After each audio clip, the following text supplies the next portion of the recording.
areas come up with that kind of money. And I would say, Mr. Speaker, that they cannot.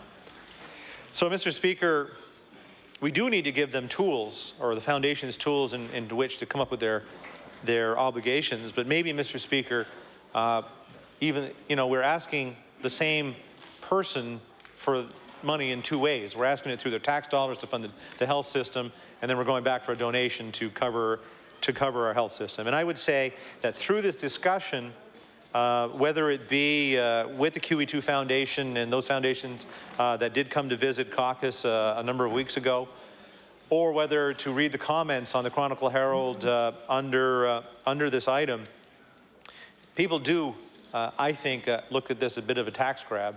They're looking at it as a possibility of taking money twice from them. So we do need to find, I think, a better way in which to do it, maybe a better way to explain this issue of express versus implied consent. The final comment that I have on that is that the minister, and I know the member for Halifax-Clayton Park, did mention the issue that other provinces have similar legislation. Some have implied, some have expressed. And I believe it is Ontario. In Ontario, they've had, I believe, implied consent for a number of years now.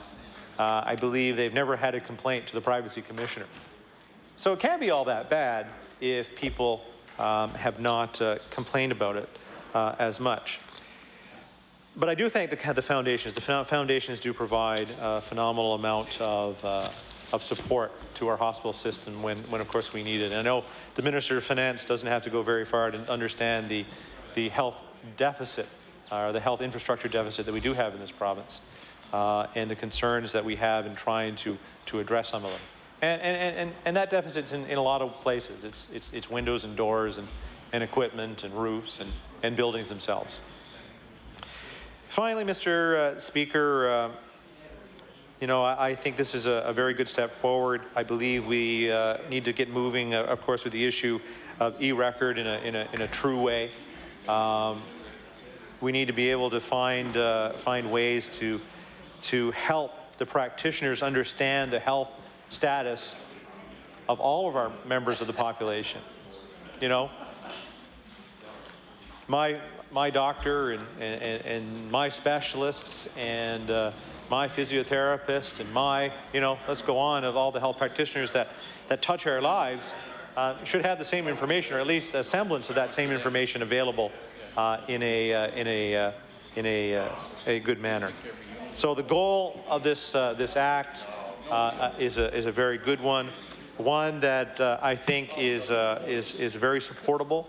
One that I think has a few questions still left to be answered, but one that I know that through the process of this House will be very important. I know, again, the member for Hants West will be wanting to speak for a few moments on this one. We'll move on, of course, to committee, and if there is any adjustments to that, we will listen to it closely. And if the government does see fit to change its idea on express versus implied consent, then it's one that they will have to take in due course during the discussion of this. Mr. Speaker, I know the member for Halifax-Clayton Park did speak a few moments as well on the issue of review, and I think that's a very good piece to have in this one as well. So often that things come through this House not only without proclamation, but without review. So you can be sitting with acts that are, years and years and years old, that really have no bearing on the way things are done today. So I think by having that review and making sure that it's a review every 4 years, not just in the next 4 years, but every 4 years period after that, I think that's a good piece to have in any piece of legislation that comes before this House. So with that, Mr. Speaker, I can see that I didn't get interrupted on that one. I thank you very much for your indulgence in being able to speak on Bill number 89. Thank you, honourable member. The honourable member for Hants West. Thank you, Mr. Speaker, and it's great to have an opportunity today to speak to this bill. It's quite an important bill, in my opinion. It's good to see it on the floor of this House for some debate. I look forward to it getting talked out and moving across the law amendments. I know that we may have a number of presenters. There's a lot of interest in this one. We're hearing a lot about it media-wise and certainly on the streets. Foundation members in a variety of areas are talking about it. I know certainly in my area, we have a first-class foundation of people who are out there, volunteers, who are working hard to raise funds for the obvious, to replace equipment, buy new up-to-date, modernized things that they never had before. Now recently, I think it was on the 21st of October perhaps, somewhere around there anyway, we have an annual October fundraiser with our foundation in Windsor, Hants Community Hospital. I believe this year they raised somewhere to the tune of $50,000. They're usually around 25. Now for whatever reason this year, I'm pretty sure that's a figure I heard, and that's double what we've done in the past. And given that times are a little tougher, that's pretty darn good. And it's surprising how that happens in these kinds of times, but it goes to show, more importantly, what the foundations actually mean, and that people favor them, support them, because they know full well where those dollars are going. They're going back into a healthcare system that's already overburdened. We all know that. We've talked about that more than enough in this House, that half the provincial budget nearly eaten up in a variety of healthcare aspects, and it's important that we continue to raise funds through foundations as the basis for getting some of the most necessary equipment that we need and that people should have to support them in their local areas. Now, I don't have a lot of problem with this bill. I think it's a good bill, as I said. There's some issues that I have heard personally from constituents with regards to the consent piece. There's been a lot of things going on in the past. We have heard AG reports delivered in this place that reflect security, Mr. Speaker, and we've heard it again this week around the IT aspect. So whenever you're talking electronic, that does of course mean IT, and that means risk.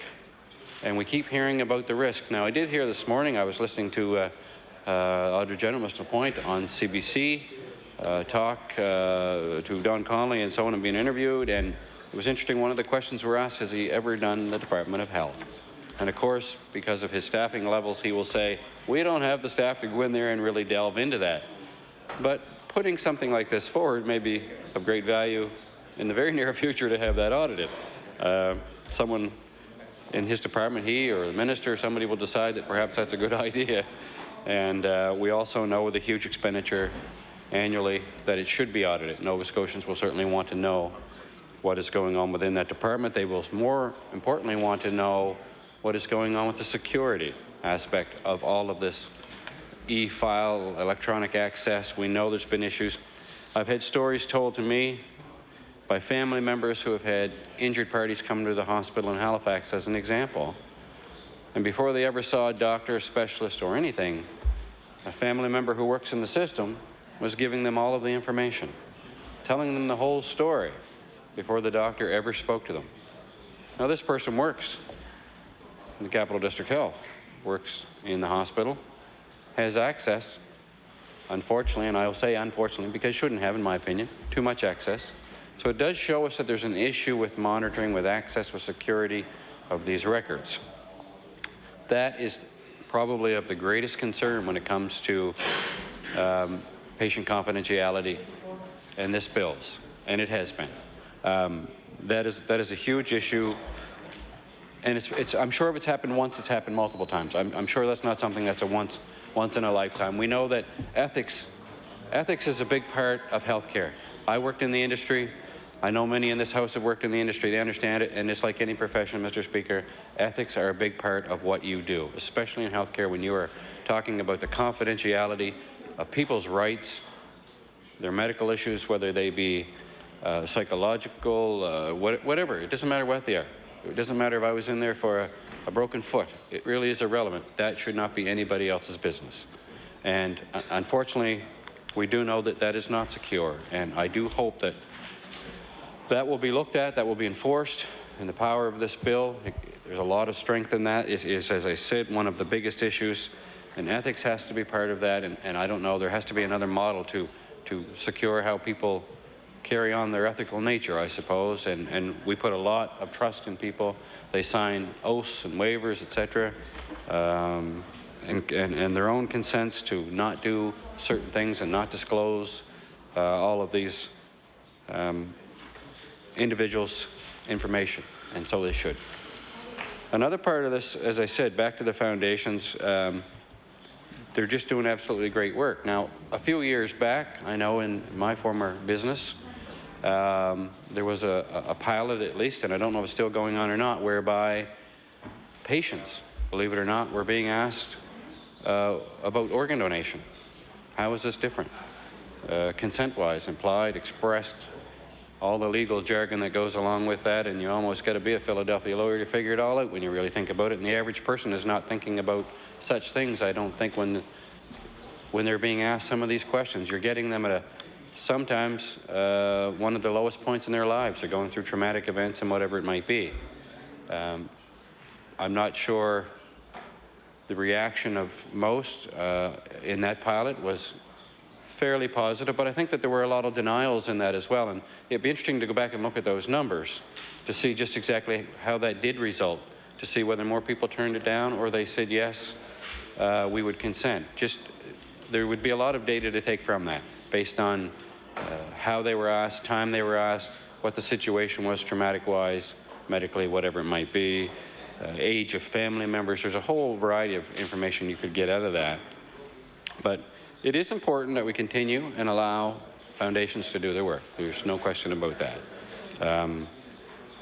I'm not sure that people understand the great benefit to an electronic system. I heard my colleague from Argyll speak a few minutes ago about the paper. Now, one of the things about the paper trail is that generally nobody could read it anyway, unless you're another medical profession like a doctor, because what you saw written on that paper was often Latin. Most wouldn't be able to unless you were obviously trained, and a doctor and nurses and to some degree would understand that. And so it would be very difficult to decipher in a lot of cases. But the electronic version obviously is very clearly put, other than their abbreviations and such would be easy enough to figure out, and detail would be put there. But that paper trail is absolutely phenomenal. The 2-inch file that he talked about in a visit. Here we are in an electronic world, and it seems to have created much more paper than it's ever reduced, whether we're doing emails or whatever. It's printing them off and filing them anyway. So there's a lot of things, mostly about that consent piece and about the collection. All good stuff, but it has to be appropriately done. I'm more concerned about how it will be monitored. I know you talk about a review in a few years. A lot happens in a few years, as we know around here. Great deal can happen. There's a lot of changes happen. People change, IT people change, security access gets, I don't want to say fumbled, but missed sometimes. We saw in the recent review or report by the AG how there were staff still leaving departments in government that had access to the system. That can just as easily happen, and I'm sure is happening in our healthcare system as well. And it can't help but happen when you're talking about the numbers of people that we have, and perhaps it's a resource issue by way of how exit interviews are done. I'm not even sure. Once upon a time, as I said yesterday in a meeting, that you just ask for their telephone back and sign here and you're all done. Today, as we know, it is much more complex than that. There are a number of things that we have access to, passwords to God knows what. And that's fine. That's the world we're in. But we have to remember, again, I want to just go back to the benefits to the people. There are benefits. The expediting of patients' treatments. You can take an x-ray this morning in Halifax, and your doctor can look at it tonight in Windsor or this afternoon and call you and say, yeah, you're fine, or no, you need to go for treatment.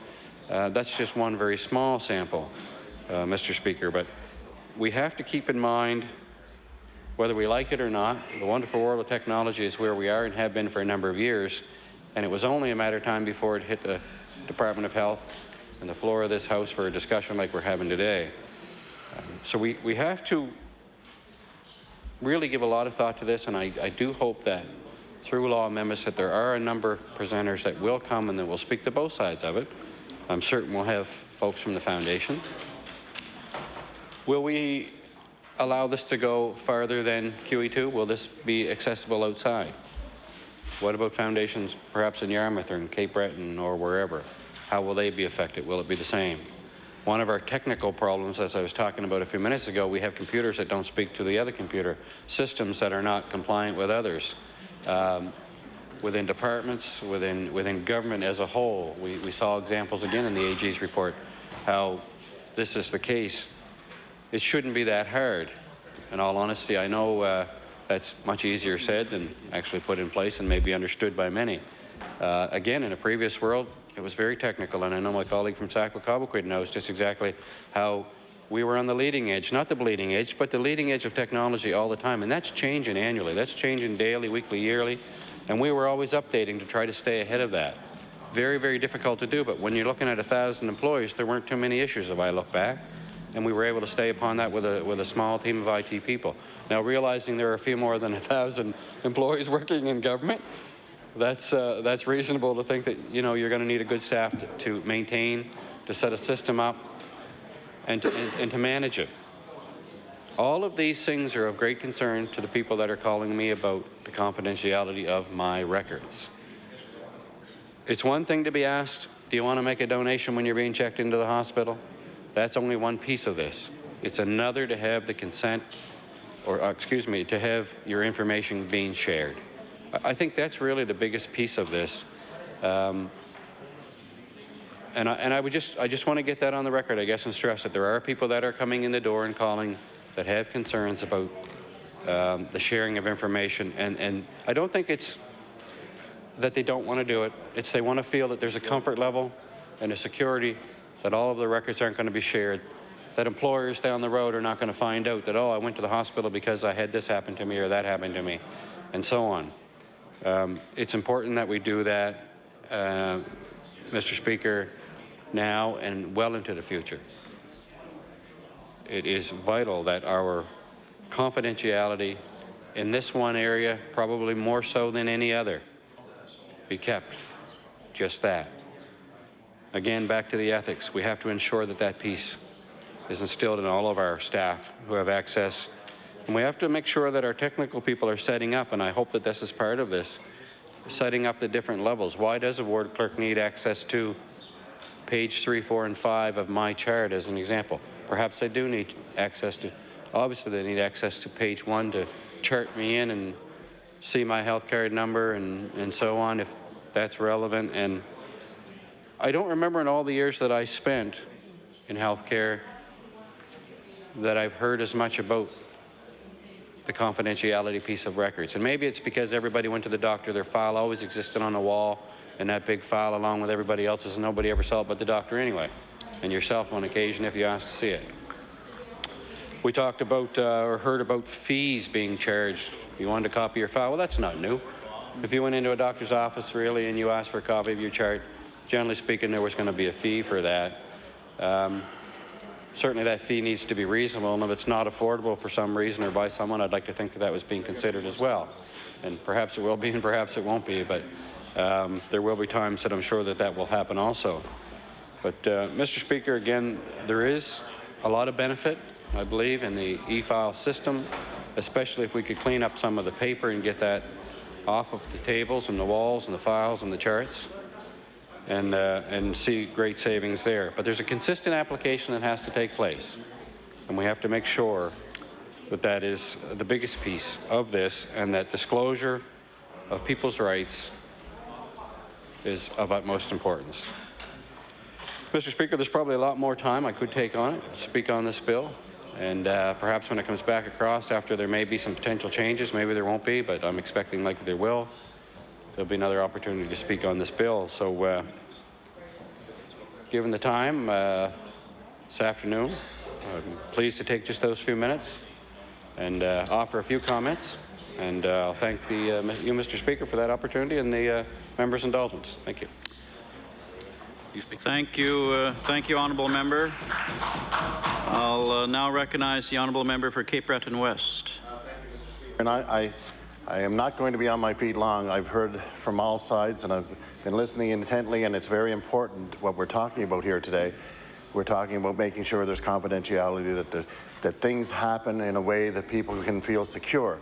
But at the end of the day, it is my hope that this bill that we're talking about is going to improve the quality of health care for the patient. That the patient at the end of the day is the one that's going to benefit from it. And I believe that that's what the minister's intent is, and that's what the department's intent is.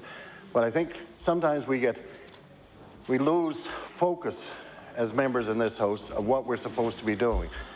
And I just hope that what we are doing here today is making sure that we're ensuring a healthcare system that provides quality healthcare that is making a difference for a patient, that indeed, when they need to access their records, it will help the physicians and the nurses to make the right decisions in a timely manner so that individuals in Nova Scotia will be able to have the quality of life and the quality of care that they so richly deserve. And thank you, Mr. Speaker.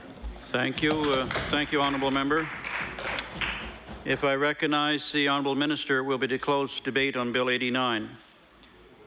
The Honourable Minister of Health. Thank you very much, Mr. Speaker. And Mr. Speaker, I want to say I don't think there's anything that I could add to the eloquence of the last speaker on this bill. That is indeed what the purpose of this bill is all about, Mr. Speaker, and this bill is about improving the quality of health care for patients, and this is my responsibility to ensure we have those mechanisms in place to attempt to do that. So, Mr. Speaker, I've listened to the debate and I thank my colleagues for the points they've raised, and I would like to now move closing of second reading on this bill, Mr. Speaker. Thank you, Minister. The question then is for second reading of Bill number 89. Is the House ready for the question? Question's been called. All those in favour signify by saying aye. Those against say nay. The motion is carried. Bill number 89, an act respecting the collection, use, disclosure, and retention of personal health information. Order that this bill be referred to the Committee on Law Amendments. The Honourable Government House Leader. Thank you, Mr. Speaker. Mr. Speaker, could you please call Bill number 90, the Auditor General's Act? Bill number 90, the Auditor General's Act. The Honourable Minister of Finance. Thank you very much, Mr. Speaker. I am pleased today to be rising on second reading of a complete revision of the Auditor General Act, and I move second reading of Bill 90. This legislation will make the Office of the Auditor General better and stronger. It reflects our government's commitment to openness and accountability, and Mr. Speaker, it will be quite possibly the best Auditor General legislation in the country.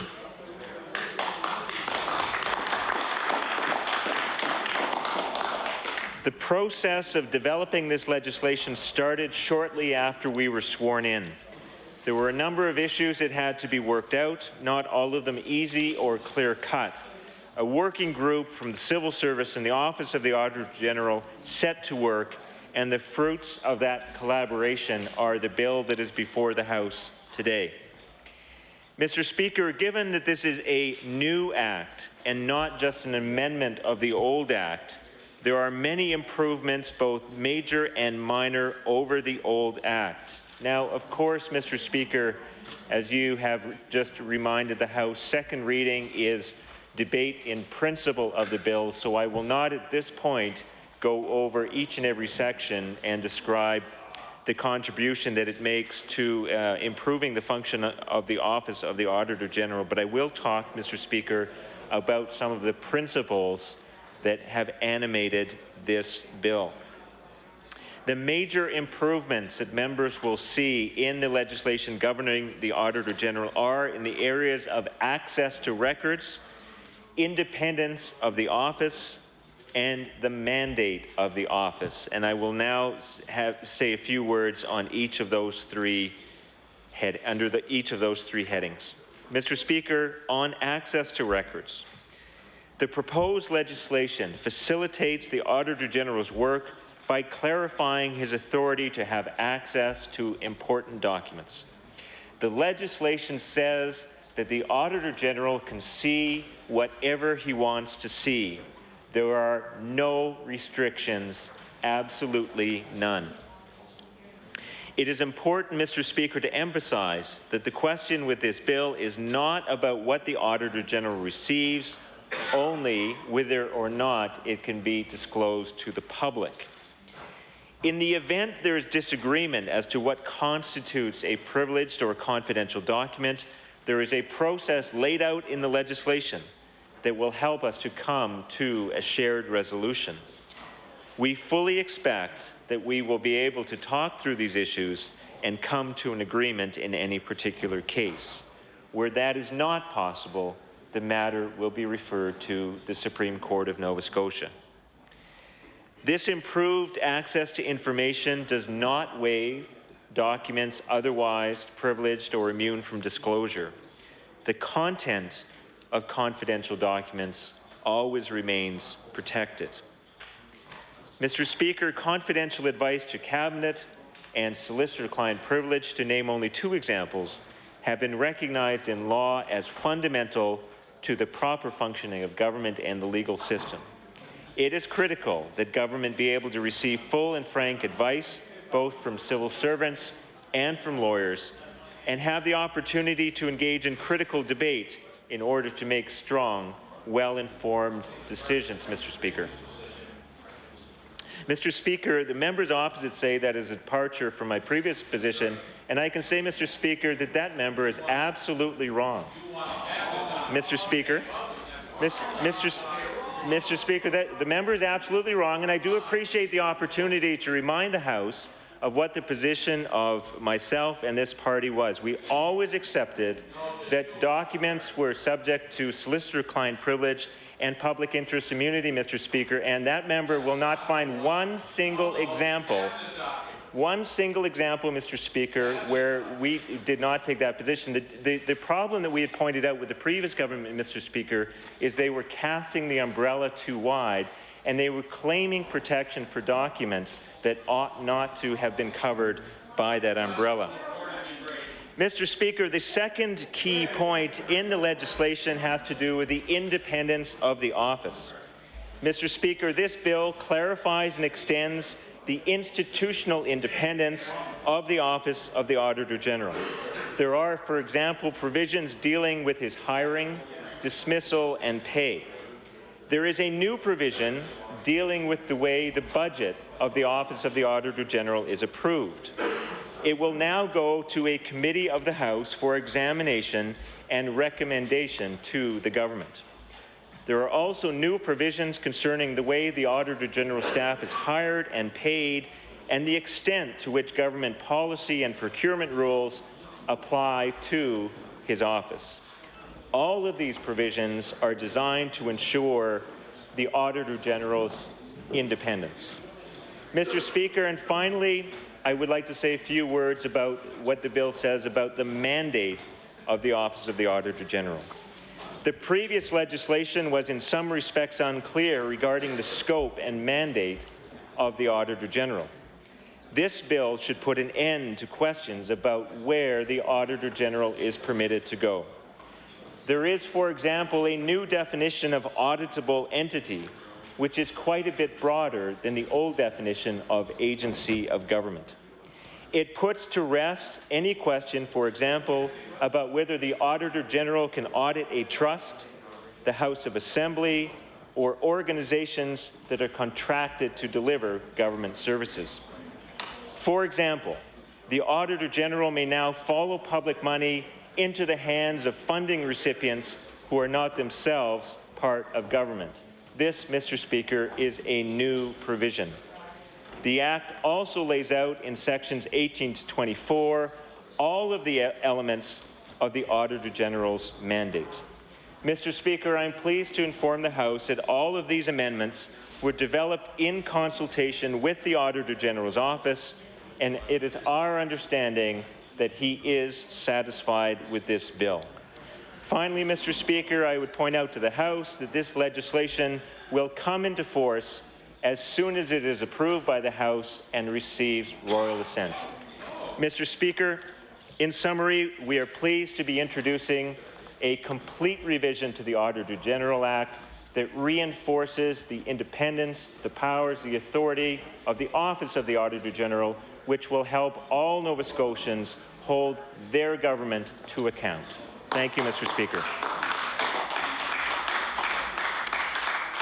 Thank you, Minister. I'll now recognize the honourable member for Kings West. Thank you very much. Thank you, Mr. Speaker. And I'm certainly pleased today to rise on Bill 90, the Auditor General Act. It does change some of the clauses around the Auditor General's ability to work in this province. We all know that this bill comes out of a scenario that developed shortly after the NDP took government, that in fact inhibited the Auditor General from doing his work. Work, he said, that he had never been prevented from doing in the past. He had access to NSBI documents in the past. So let's be clear as to why we have this new piece of legislation come forward. Now, I know that in the context of developing this bill, the Auditor General is indeed pleased with the outcome. But that's a context in which the Auditor General in this province said that he had never encountered before. So anything that increases transparency and accountability is indeed a good thing. And a beneficiary of the improvement in the Act will, of course, be the people of Nova Scotia. As we do business on their behalf, if they know more and can get greater follow-up on investments from NSBI and from IEF, that indeed is a positive development. And this document at this stage is indeed fully supported by the Auditor General. So now we'll be able to look back at the documents that the NDP denied to the Auditor General in the spring from NSBI and IEF. And this inquiry, according to the commentary that he made when the bill was introduced, and specifically in the scrum, he said this would now be at the top of his list. So the area that I think is of concern, it didn't get a lot of expanding by the Minister of Finance, and probably for, again, good reason, and that is the public interest immunity. You know, how broad will that, you know, be used? That trump card that the Minister and Cabinet still have to be able to use from time to time. So it could be used as an out for Cabinet to refuse to release documents. And so, you know, to go back again to June of 2010, when the Auditor General was denied, these were basically documents around financial and program controls, compliance with legislation, regulations and policies related to loans, payroll, rebates, and other financial assistance to businesses. In fact, management in NSBI and IEF informed the Office of the Auditor General that staff at Executive Council Office instructed them to withhold Cabinet submissions and Cabinet-related information. The Auditor General stated clearly in his report that the Auditor General Act requires that all documents, whether confidential or not, be provided to the Auditor General and does not contain any exemption for Cabinet submissions or solicitor-client communications. Further, all files requested by audit staff at both NSBI and IEF were withheld until they could be reviewed, and documents reviewed or sections redated. The Office of the Auditor General had no way to know what of the removed and redated sections and documents were actually covered by privilege or not. And this was the time that the Auditor General has had to issue a denial of opinion in Nova Scotia and indeed Canada, and this is the most serious sanction that an auditor can give. And this was a very unfortunate development in our province, and in fact, it is what created deep suspicion around how Cabinet was relating to the Auditor General and to the work that he's carrying out on behalf of the people of the province. It's important to note that in 2004, there was an audit done on NSBI, and at that time, the Auditor General had full and complete access to documents submitted to Cabinet, as well as communications between NSBI and its lawyer. So what changed? Ultimately, the authority and responsibility for decision to withhold information from the Auditor General and, of course, the public at large rests with Cabinet. And so we know that there was a substantial change. The Auditor General was not happy about what took place, nor were the people of Nova Scotia. And I think the message we received was pretty loud and clear that it was not business as had been experienced by the Auditor General, and it was now time to change. The bill defines privileged records as records that are subject to solicitor-client privilege, litigation privilege, settlement privilege, or public interest immunity. So the public interest immunity seems like a broad and vague term. What does it mean? And hopefully along the process of this bill moving to law amendments and input, hopefully from the minister, it won't be as vague perhaps at the end of the day as it currently is. Does this allow the NDP to again slam the door on transparency in the name of an ill-defined public interest immunity? The NDP had no problem suppressing information to the Office of the Auditor General last June, even though the Auditor General was clear that the existing Act, and that's what's important to note here, the existing Act allowed it, and there was no breach of privilege involved. So what is to stop them again from doing the exact same process that we had experienced last year? So, Mr. Speaker, there are still some questions around this Act. While it does, garner the support of the Auditor General, and that's critically important, I think there are a few questions that our party hopes to see answered over the course of this bill moving through the process of the House. Thank you, Mr. Speaker.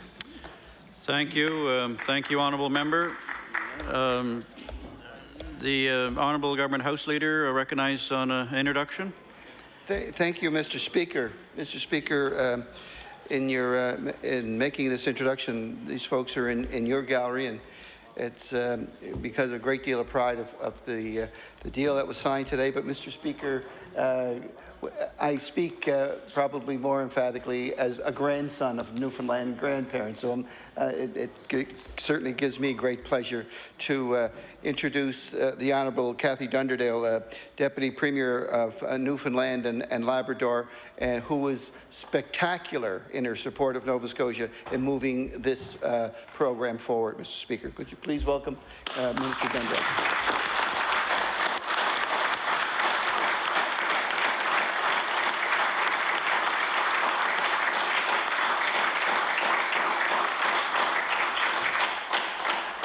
We certainly welcome the Deputy Premier here, and it's certainly great to have other parliamentarians visit our legislature. The Honourable Deputy Premier. Mr. Speaker, Mr. Chris Huskelson from Mara was to be here, but due to a previous engagement, he couldn't. But also, and I'm not sure who else is up there, but another friend of Nova Scotia, Mr. Gilbert Bennett, who is Vice President of Nalcor. Mr. Bennett.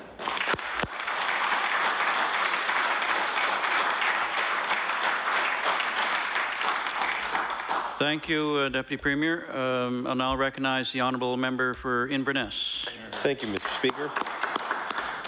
And thank you for the opportunity today to speak on Bill 90, the Auditor General Act. We believe in the principle and spirit of this bill, and we congratulate the Minister of Finance for bringing this bill forward. One of the main needs, perhaps the primary need in a successful democracy, is for people to be able to trust their political leaders and to believe their elected representatives are practicing good and appropriate stewardship of the resources that the taxpayers are entrusting them for use in the governance of our province. The only way, Mr. Speaker, for this trust to be maintained is for transparency to be paramount in government operations, right across the board, whether it's activities in bodies that are internal or external to government. And we must also recognize that a good number of the dollars in government expenditure are actually spent by agencies external to government, whether it's district health authorities or school boards, money given to universities. All these organizations are responsible for the expenditure of many dollars in our budgets. We recognize the Auditor General is the people's watchdog, and that the Auditor General needs to access all relevant information in a quest to ensure that Nova Scotians are receiving good value for their tax dollars. The Auditor General needs to ensure that for Nova Scotians that those who are entrusted with the direction and management of those funds are conducting themselves appropriately. If that is not happening, the Auditor General must be able to get to the root of the problem and let Nova Scotians know if there's any wrongdoing or inappropriate activity and who is responsible for it. Now, Mr. Speaker, greater accountability may also lead to greater performance. When entities of government are being watched, they must hold themselves to a high standard. And if any time somebody is being watched, they must be more accountable. And if people have access to that information, then it's easier to evaluate the information. And if there's anything that we need to do right now in this day and age that we're living in, Mr. Speaker, we need to be careful about how we're using the resources of government. We see with our budgets, we've been entering some deficit budgets, and our economy is not one that's based on resources like Saskatchewan or Alberta. We don't have any bright lights in our immediate future, and we need to be careful about how government is spending its money, because there is nothing on the horizon that's going to significantly improve our tax revenues other than increased taxes. So, Mr. Speaker, there is one other question that we should ask about this bill, and that is, does it go far enough? We believe that people have the right to know and the duty to ask if government money directed to external organizations are being spent wisely. And we want to make sure the Auditor General has this ability. Further, we believe that we don't know at this point, from analysis of the bill, if the Auditor General will be able to directly follow the money in these organizations. And not only to follow the government dollars, but the Auditor General must be able to understand how those government dollars fit in the context of the overall spending of the organization. We had some university students here, I believe it was yesterday, who were protesting the high cost of tuition.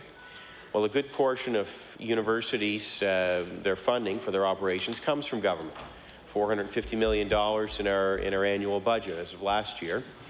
And Mr. Speaker, for an Auditor General to do a proper evaluation to see if government, whose interest is to be able to educate young people, to ensure that those students are getting good value for their money, government must be able to look to see that all the funds expended by the universities are done so responsibly and with the interests of the students in mind.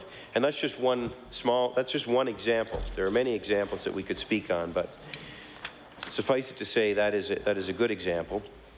So, Mr. Speaker, we do see that, not to get into too much on the specifics of this bill, but we do see that there is protection for solicitor-client privileged information. That's a good thing, because if organizations are doing business with government, they need to know that anything that's proprietary is protected. That's very important. And there's also protection for the Auditor General to do their job, so that they cannot be called into to any kind of legal dispute or be taken to task in the court of law for any activity that the Auditor General does in its interest of protecting and ensuring transparency for the tax dollars that are being spent by government. So we welcome the spirit of this bill, and we do look forward to further discussion and comment as it proceeds through the House. Thank you, Mr. Speaker. Thank you, Honourable Member. The Honourable Member for Halifax Clayton Park. Thank you very much, Mr. Speaker. I hadn't anticipated having time to speak on this today, but I would like to say a few words on second reading about the Auditor General's Act. Again, an act that is, I think, a substantive act in front of us and something that is a major rewrite of what we had before. I think what's important is that the Auditor General himself has been involved in consultations in drafting the legislation, because it does, very much impact his office and the work that he does. And I believe that the Act will enshrine a lot of the very special relationship that the auditor has with the Public Accounts Committee. And this is an unusual clause, I believe. It's certainly something new added here in Nova Scotia, that we have formally recognized within the Act that there is a relationship between this Assembly's Public Accounts Committee and the very important work of the Auditor General. And as the Speaker knows, when the Auditor General does any of his reports, it's through the Public Accounts Committee that he has an opportunity to present it to members of the legislature and to, in fact, to the public as well, when those, because those meetings are public, and the information is made available to everybody as we question the auditor. So the fact in the Act, it does say that the Auditor General will attend meetings of the Public Accounts Committee, and in fact will report to the PAC, the Public Accounts Committee, with reports and annual business plans for his office. And I believe it also says the estimates for his office will be reported to that committee as a way of reporting to the House of Assembly. And I just think it's important that we recognize that I think is an advancement for our province to include that.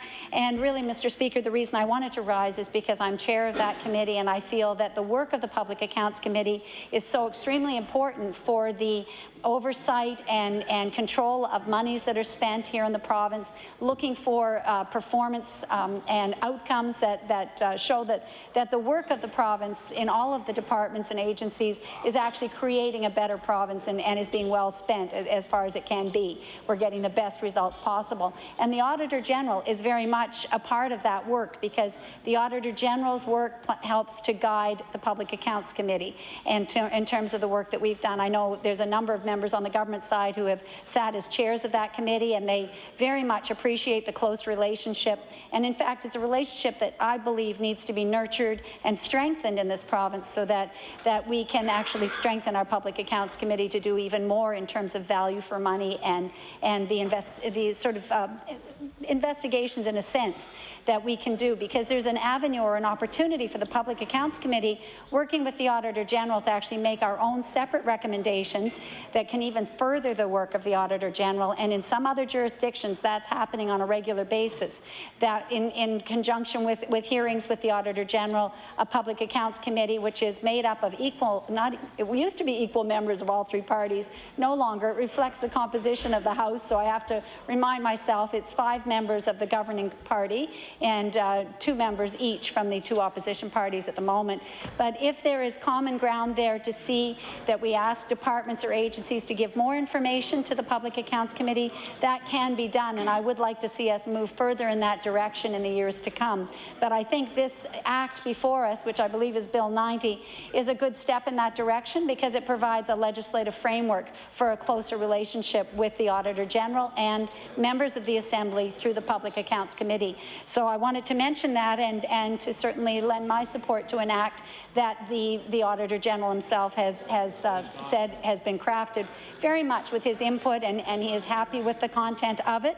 I will also just reiterate, as my colleague from Kings West did, that in fact I don't believe that we should have seen the situation that arose in the spring Auditor General's report, where there was a denial of opinion on an audit with NSBI and the Office of Economic Development, because there was no precedent for denying information that the auditor needed to conduct an audit.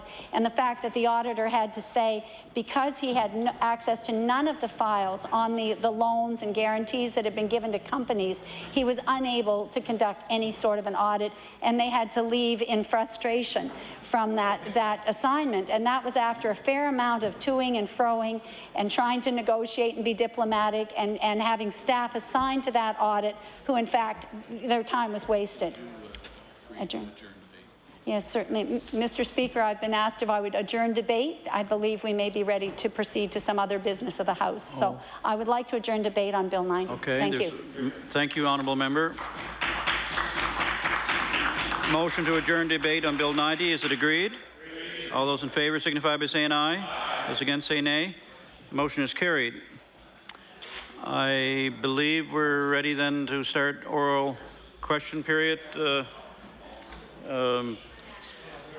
The time then is 4:49, and we'll go then to 5:49. And I'll recognize the honourable member for Kings West.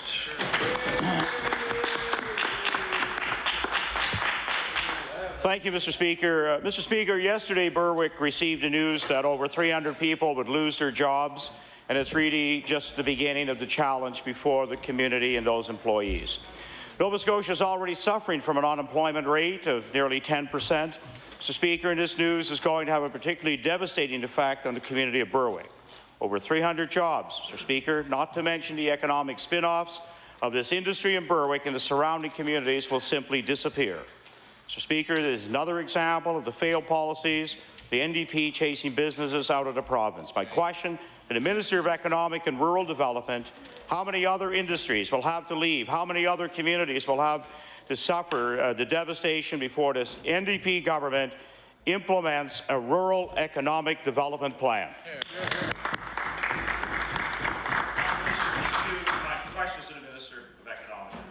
Right.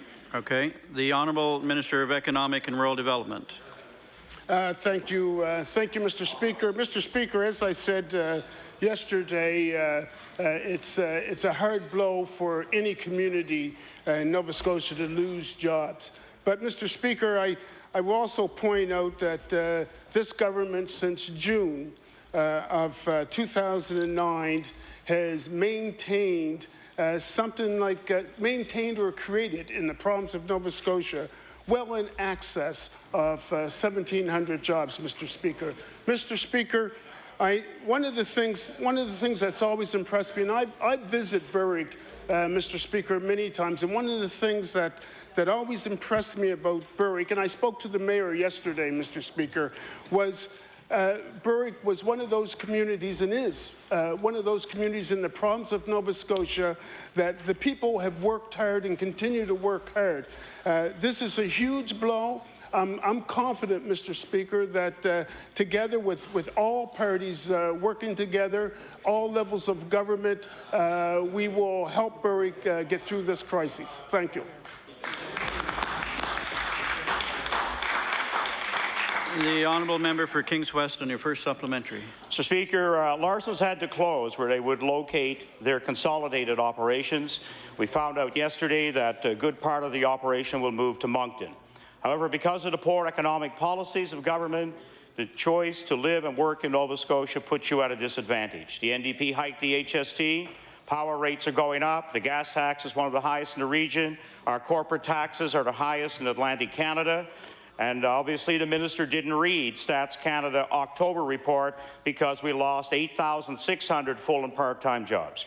Mr. Speaker, is it any wonder that businesses are leaving the province? In Berwick, we are now witnessing how getting it wrong can have real repercussions. Larsons represent 18% of the tax base, and also, of course, taxes collected for sewer treatment plant, 50% of the electric utility sales. This will devastate Berwick.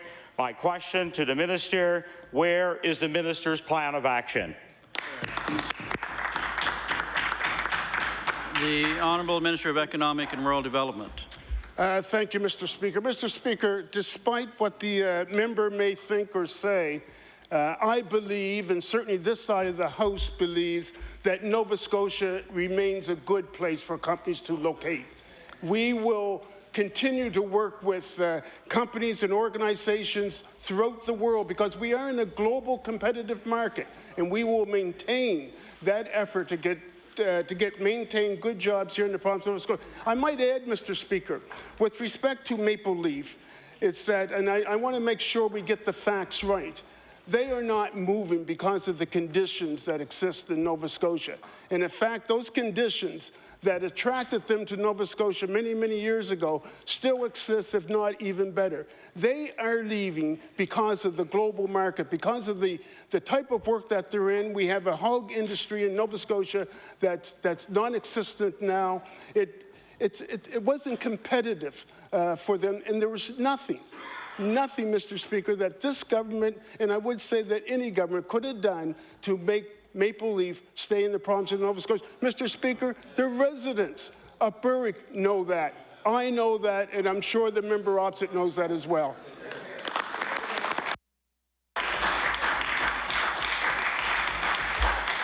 The honourable member for Kings West on your final supplementary. Mr. Speaker, Larson's represented more than 300 jobs. These were good-paying jobs for the people of Berwick and surrounding communities. Mr. Speaker, these are families that have been working there for a generation. How are they supposed to pick up and move? The minister's response to the people of Berwick yesterday did upset them, and I quote, "I don't have a magic wand in my back pocket for the people in Berwick. People in Berwick and indeed Nova Scotia deserve better than a dismissive remark from this minister. They deserve better. They deserve to be listened, and they deserve action." Mr. Speaker, we all deserve better from this minister. My question, what is the minister doing right now to lessen the impact from this devastating economic blow? The Honourable Minister of Economic and Rural Development. Thank you, Mr. Speaker. Mr. Speaker, this government is doing a lot. Mr. Speaker, we got Labour and Workforce Development actively working with and meeting with the employer, with the employees. Mr. Speaker, I spoke to the mayor. We, in their process and in cooperation with the mayor of Berwick, we are organizing a meeting with not only with residents, but also, Mr. Speaker, with the mayor and appropriate people that he seems important. Certainly on this end, it will be Economic and Rural Development, NSBI. NSBI has been there since day one, Mr. Speaker. NSBI has been working there from day one.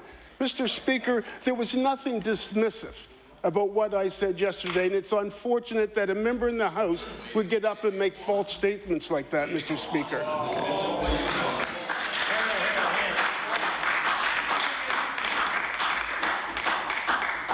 The Honourable Leader of the Progressive Conservative Party. Thank you, Mr. Speaker. Mr. Speaker, my question is to the Premier, but I would like to just begin by, again, welcoming the announcement of the Lower Churchill Agreement today and congratulate all the parties to that agreement. It is a good day for our province. Sometimes, Mr.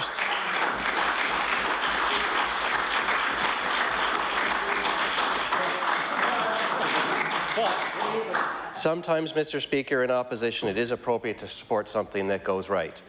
But while we all applaud this agreement, we also need to ensure that Nova Scotians are the beneficiaries of this new source of energy.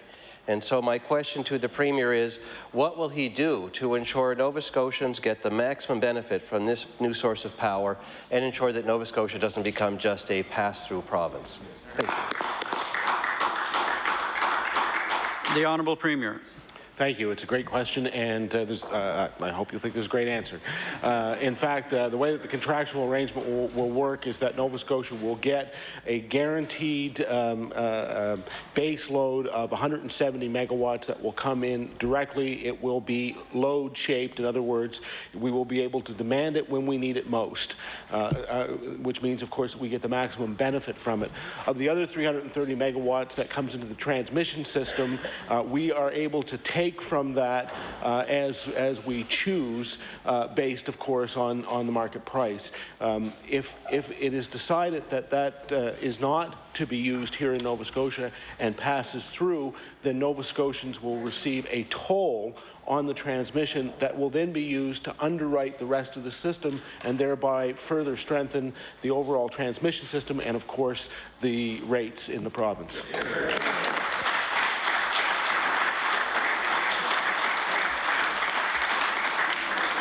The Honourable Leader of the Progressive Conservative Party on your first supplementary. Thank you, Mr. Speaker, and I thank the Premier for that answer.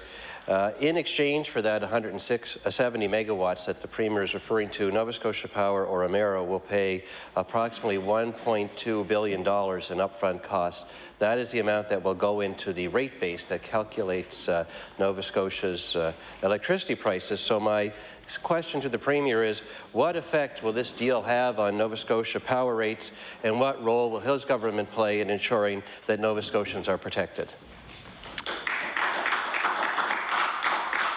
The Honourable Premier. Thank you. Actually, that's quite correct. That is the amount of capital that will be invested, which of course the Utility and Review Board will consider as it considers this project. Because it's capital, it will be depreciated over the length of time of the project, which will essentially provide for 8 to 10% of our total load at a stable price for 35 years. For generations, people will have access to power at the same rate.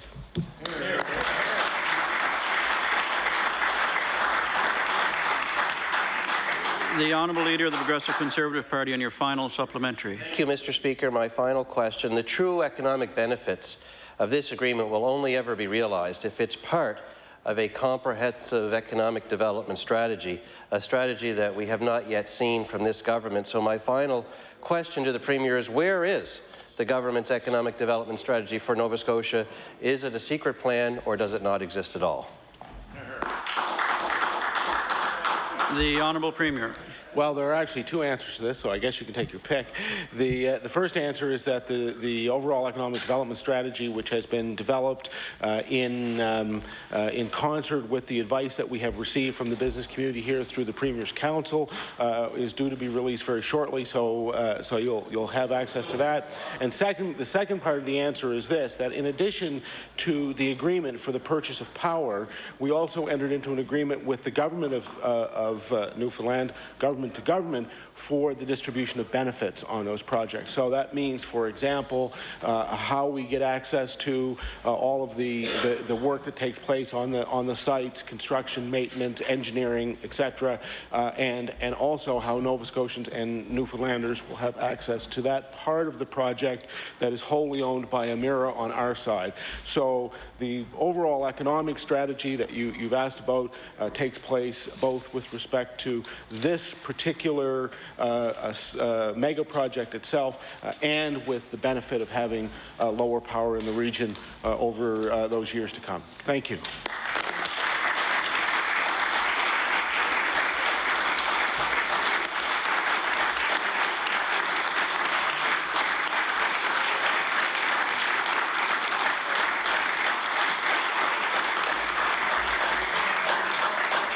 The Honourable Member for Kings West. Thank you, Mr. Speaker. Amidst the good news of today, there was devastating news in one of my communities yesterday. With Larson's closing in April 2011. It will have a crippling effect on the Berwick and local area economy. Yesterday, in a conversation with Maple Leaf spokesman Rick Young, confirmed some of Larson's employees will be moved to the Moncton facility. For years, we saw no action from the previous Conservative government, and that trend continued with the NDP. Yesterday's announcement was directly linked to the decline of the hog industry. When in opposition, Minister of Agriculture spoke often about support for the hog industry. It's now very different, Mr. Speaker. They needed a pittance of investment. My question to the Minister of Agriculture: why did your government ignore the hog industry and refuse to provide it with the apportioned and necessary funding it required? The Honourable Minister of Agriculture. Thank you, Mr. Speaker. I thank the member for the question. I think the industry and the history of the industry is well known to him. The truth of the matter is we don't have a hog industry to ignore. So the industry itself is what's left of it. Is trying to reshape itself. There are a number of, I think, kind of ingenious initiatives by individuals who are maintaining their operations. They've gone to adding to the value chain, getting more out of the value chain to sustain those operations. We try to develop programs that will be helpful as much as that's possible. But I would say the industry, the way it looked under the previous administration, Mr. Speaker, is not coming back, and if it does, it'll be reshaped, but that won't happen anytime soon, I can guarantee it. The honourable member for Kings West on your first supplementary. Thank you, Mr. Speaker. Mr. Speaker, Larson's has been a cornerstone of local food and the economy of Nova Scotia for nearly 3/4 of a century. In a few short months, Mr. Speaker, that will be all gone. A significant piece of local food infrastructure will disappear. Local residents, like my friend John Clark, who was profiled in the Chronicle Herald today, want hope and possibility. So my question to the Minister, what process is your government investigating to replace this important piece of agriculture processing in Nova Scotia? The Honourable Minister of Agriculture. Thank you, Mr. Speaker. Well, I would say that I don't think there's an initiative on the part of my department to replace this infrastructure. My conversation with Mr. Scott McCain indicated that he was hopeful there might be a way to retool or reuse that in some capacity, but that's certainly not guaranteed. I would have to say that in my department, we actually are more connected to the primary product, the production of hogs or crops or whatever. But we certainly value the processing side because that creates jobs and actually probably more than the primary sector. Mr. Speaker, we would be open-minded to any initiative from the private sector that we could be helpful with. Yep. The honourable member for Kings West on your final supplementary. Mr. Speaker, agriculture in Nova Scotia has been on the wane for a decade and shows no sign of stopping the policies of the NDP. Liberal caucus has put forward a strategy to ensure that more local food is consumed by Nova Scotians, yet we see no tangible policy from this government.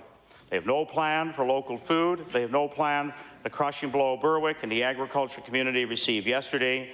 While the work of Select Nova Scotia is to be noted, my final question to the Minister, when will your government put forward a public policy to increase local food consumption and improve gate receipts for our farmers? The Honourable Minister of Agriculture.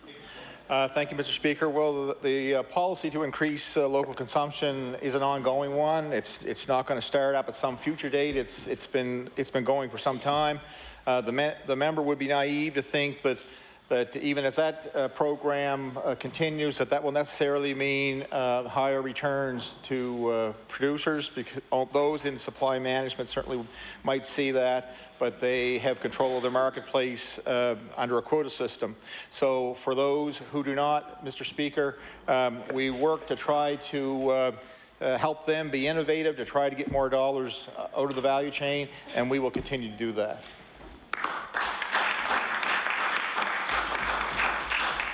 The honourable member for Dartmouth East. Thank you, Mr. Speaker. Mr. Speaker, the NDP promised during the election to keep all Tory commitments once elected. And the former member for Cumberland South used to table this article all the time, which I will table from the Herald, which says that, which is the Premier saying that he'll keep all commitments. Yesterday we learned about yet another broken promise when we heard that the Burnside Expressway would not be completed by 2011 as promised. This is despite the fact that, in fact, the commitment still exists on the government's own website, which I will also table. Thank you. The Premier has suggested about other broken promises, such as the Antigonish and Spring Hill jails, that there was no firm commitment by the Tories. But on the Burnside Expressway, there was a firm commitment and a provincial funding agreement announced in April 2009 for this $35 million project. So, Mr. Speaker, would the Minister of Transportation and Infrastructure Renewal tell me why he is breaking yet another NDP campaign promise by not completing the Burnside Expressway by 2011? The Honourable Minister of Transportation and Infrastructure Renewal. Thank you, Mr. Speaker. Thank you to the member opposite. Let's go back and have a look at the fact when it comes to priorities, when it comes to roads. It happened again today. I've been going through the session, and I thank members opposite and members of this side of the House for bringing forward the projects which they are interested in promoting. And it comes down to a matter of balance. It comes down to a matter of dollars. I'm looking at the fact where I can assist the people of Nova Scotia, whether they live in Colchester North or whether they live in Timberley Prospect. A productive session happened today when we were looking at what were some of the priorities of members of this House. The member from Colchester North took the opportunity today to sit with the minister. We're going to balance those priorities. We're going to make the correct decisions, and the correct decisions is to make sure that locally we're going to listen to MLAs in this House.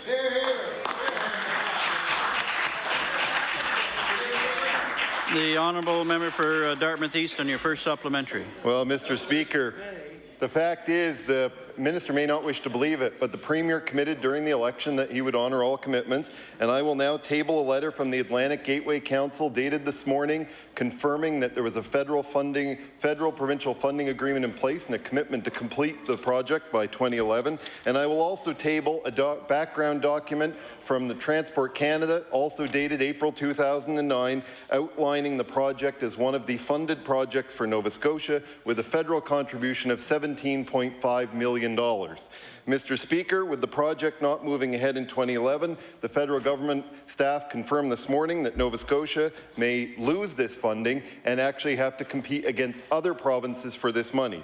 Mr. Speaker, my question for the Minister of Transportation and Infrastructure Renewal: has he advised the Minister of Finance that this broken commitment may very likely cost Nova Scotia taxpayers $17.5 million? The Honourable Minister of Transportation and Infrastructure Renewal. Thank you, Mr. Speaker, and thank you to the member opposite for the question. You know, I continue to have a very open relationship with the federal government, particularly when it comes to access to federal dollars. But again, I point out, to the member opposite, municipal councillors on a regular basis. My good friend from Cape Breton, Victoria, the Lakes, had a recent occasion where a councillor came from Cape Breton, was here on another reason. We had an opportunity to sit down and look at what that municipal councillor, the district council, I believe for District 13, May Rowe, brought forward her concerns. And it seems to me somewhat ironic that in the middle of all the conversations I have with members of this House, I never once have heard from that member. He never once has sat with me to talk about the priorities of the Burnside Expressway.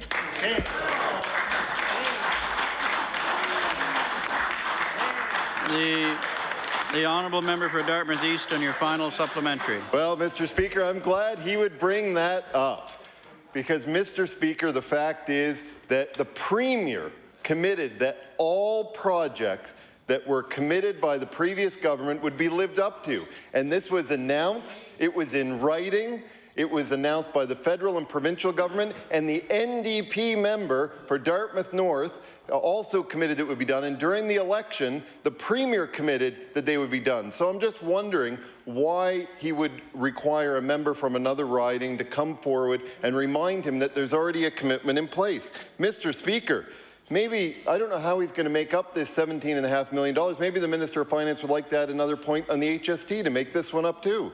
Mr. Speaker, I think most Nova Scotians, and I would hope the Minister of Finance would be included in this group, would be troubled by the loss of federal infrastructure dollars. Your question, please. The federal government and the Atlantic Gateway have confirmed that the lost dollars will not go to Nova Scotia projects automatically. We will have to compete with other Atlantic provinces for money we already have. Mr. Speaker, question.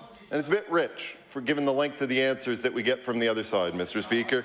Will the Minister of Infrastructure and Renewal tell me how much more Atlantic Gateway funding for Nova Scotia is in danger of being lost to Nova Scotia as a result of his department delaying or cancelling projects? The Honourable Minister of Transportation and Infrastructure Renewal. Thank you to the member opposite for the long-winded question. Now you're going to get a long-winded answer, I suppose. Well, the concern that comes back to the fact when it comes to federal money and the working relationship that we have, or I have with the infrastructure department in Ottawa, is a good one. It's based upon the fact I can pick the phone up and call the members and talk to particular cabinet ministers, and that continues. But what I'd like to point out to the member opposite, I'm aware of the fact that there have been people in this legislature, one in particular who I hear from quite regularly, who reminds me day after day, session after session, about a concern that he has about a particular section of highway. That member is doing his job. That member is in your caucus. He's sitting over there, and he's the member from Digby Annapolis. I ask that young member to follow his example.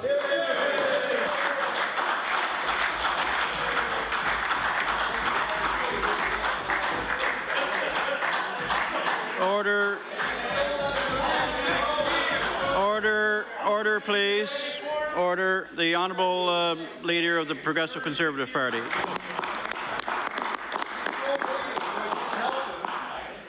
Thank you, Mr. Speaker.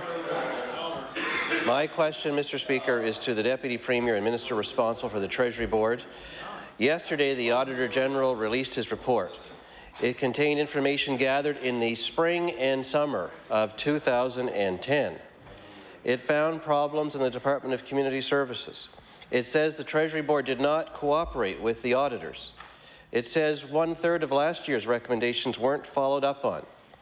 Mr. Speaker, these failures show neither accountability to the taxpayer nor to those individuals. A member of this House once said, and I quote, "I don't know how many Auditor General reports it's going to take, but obviously it's not working. Something is missing. Somebody somewhere is not taking responsibility for addressing the deficiencies that the Auditor General's office has found." Mr. Speaker, while I agree wholeheartedly with that sentiment, I can't take credit for it. That outrage belongs to the Minister of Finance of the government today, Mr. Speaker. As quoted on March 26, 2008. Mr. Speaker, it's time for the Minister and the government to listen to their own advice. My question, when will you remedy these troubling developments and finally start delivering the accountable government that you promised to the people of Nova Scotia? The Honourable Deputy Premier. Thank you, Mr. Speaker. Well, Mr. Speaker, we started back in June of '09, Mr. Speaker, and there's issues, and as we do with selective quotes, Mr. Speaker, when you read deeper into the auditor's report, you find that these are systemic, and it goes back to 2007, 2006, 2005. Mr. Speaker, I assure you, by the next time he reports back on it, it will be fixed. Thank you.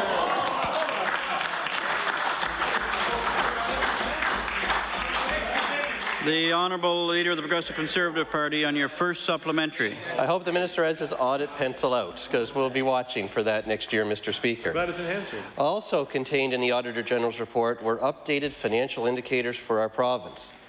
The report shows that 4 of the 5 major indicators are now headed in the wrong direction. They are the deficit, the debt to GDP ratio, debt per capita, debt servicing costs as a percentage of revenue. They have all been headed in the wrong direction, Mr. Speaker. This poses a major risk to the future of our province and our collective ability to fund vital services. Yet the government seems unconcerned. Mr. Speaker, my question to you, to the Minister, who's right about the risks that our province now faces under his government, the Auditor General or the Minister? The Honourable Deputy Premier.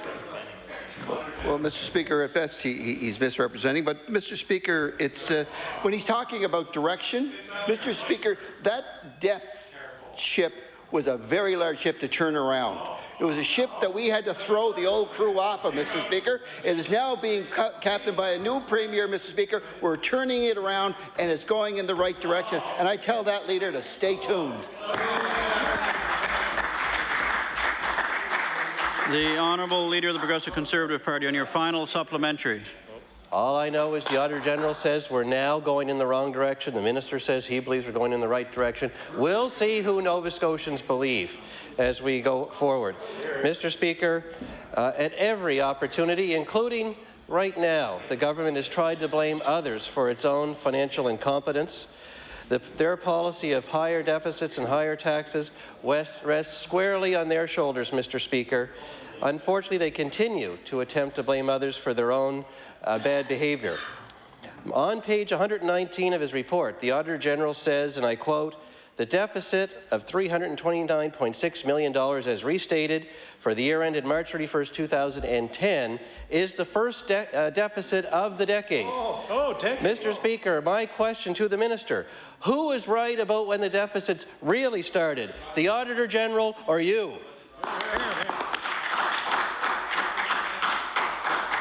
The Honourable Deputy Premier.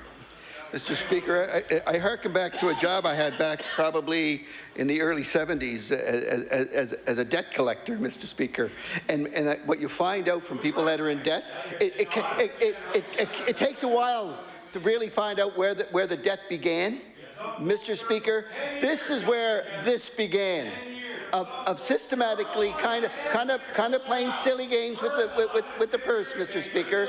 They're a little angry, Mr. Speaker, and they have every right to be angry, Mr. Speaker, because they were kicked from first to worst, Mr. Speaker. They can be angry all they want because Nova Scotians know we're taking them in the right direction.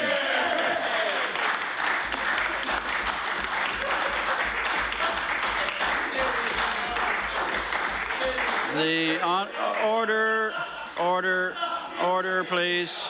The Honourable Member for Halifax Clayton Park. Mr. Speaker, my question is for the Minister of Health. Earlier this month, Mr. Speaker, departmental officials admitted that there were at least 100 empty nursing home beds in the province. Last week, there were 384 patients in hospital waiting for a nursing home bed or waiting to be processed for transfer to a nursing home.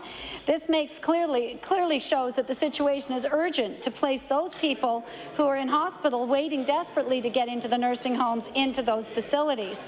And Mr. Speaker, given this urgency of the situation, the fact that nearly 2 weeks have gone by since the media reported on the issue, I would like to ask the Minister, can she please confirm or inform this House whether the vacant beds are concentrated in any one particular geographic area or equally dispersed throughout the province?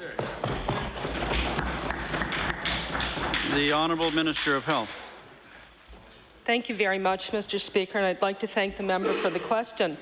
Mr. Speaker, I'm concerned about people waiting for nursing home beds like most people in this chamber. And Mr. Speaker, the department has done a review of why we have vacant beds, and it's quite complicated. Sometimes it may be the case that a person in a nursing home goes into hospital and it's anticipated that they will be released from that hospital back to the nursing home bed, and that bed remains vacant for a period of time while they're in hospital. And sometimes, unfortunately, that person may never come back out of hospital if they don't recover. On a day-to-day basis, the vacancy rate changes, and on a day-to-day basis, where those beds are vacant may be higher in one DHA over another. So it's a moving target. We're doing a very good review of that in the Department of Health, and it's something that we want to work with the DHAs as we devolve continuing care into their jurisdiction, so they will have a greater capacity to find efficiencies, Mr. Speaker.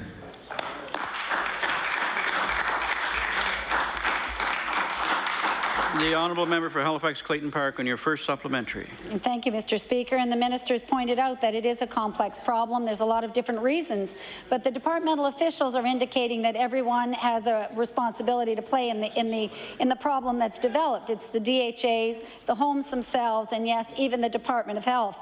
I would submit, Mr. Speaker, that when you have 384 patients still waiting in hospitals, which has been a chronic problem for a long time, people staying in hospital who really don't belong there, who don't need hospital care, they need nursing home care. When you have 384 of them and 100 vacant beds at the same time, the party responsible really is the party that places them in the homes, and that would be the Department of Health. Given that the Department of Health officials indicate there's a standard within their department to fill vacant beds within 5 days, I would like to ask the Minister, could she please indicate how much longer on average it is taking to fill a vacant nursing home bed now? The Honourable Minister of Health. Thank you very much, Mr. Speaker. Mr. Speaker, we attempt to fill vacant beds as quickly as we possibly can. It is important to free up the acute care beds for people who are sick and need to be in acute care.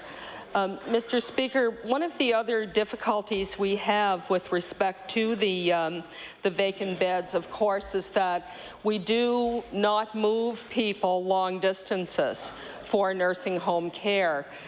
We do have a policy to keep people within 100 kilometers off their homes and their families, and even that quite often is a burden to some families with respect to being able to have access and visitation and what have you, Mr. Speaker. So, as I said, we've done a review. We're looking at a number of policy options. I want members to understand that the devolution of continuing care to the DHAs is still in process, and that this is something that will be much more effectively addressed when DHAs are able to do better coordination from a local level. Thank you, Mr. Speaker.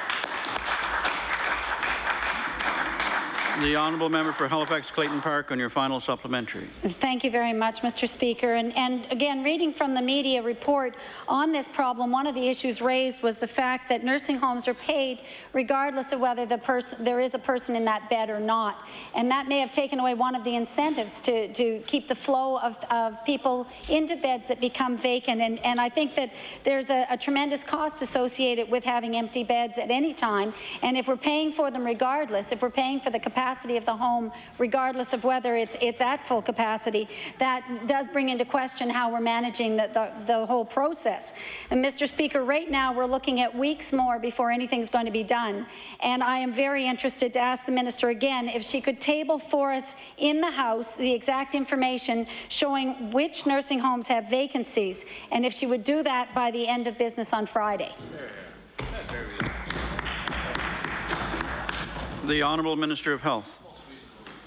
Thank you very much, Mr. Speaker. Well, Mr. Speaker, I'm not sure exactly what information we have available to table. I will look into that for the honourable member, but I want to say to the member that the question of not being able to fill nursing home beds as effectively and efficiently as possible is one that we have identified. It's one that we are working with the DHAs as we devolve continuing care to their responsibility to address. That part of the funding, looking at the funding of nursing homes and paying for beds that aren't necessarily already occupied is a policy of the former government. It's one that concerns me. I do not want us to be spending healthcare dollars for services that aren't being provided. And certainly as we look forward to the coming devolution of care into the DHAs, this is a policy matter that's high on my agenda, Mr. Speaker.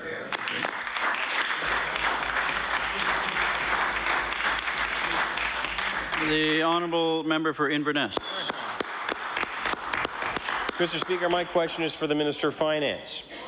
Yesterday, Scotia Economics released the provincial GDP forecast for 2011, and sadly, Nova Scotia's GDP growth will be at the bottom of the pack.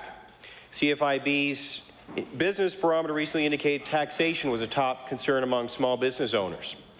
Stats Canada's reported we have a 9.6% unemployment rate and mounting job losses.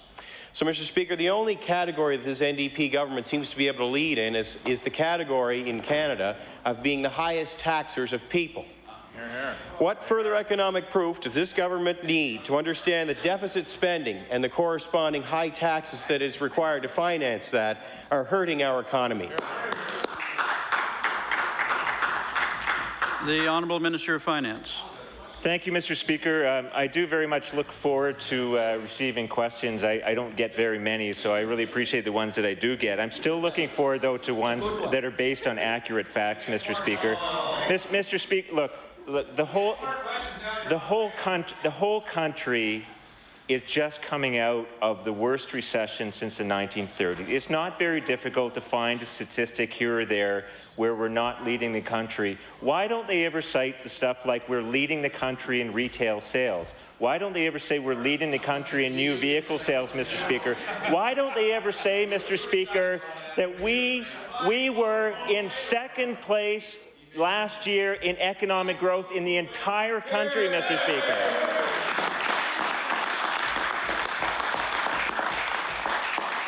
Mr. Speaker, the Dukes of Doom over there don't like to realize don't like to realize, Mr. Speaker, that the province that led the country in economic growth last year was Canada's other NDP government in Manitoba.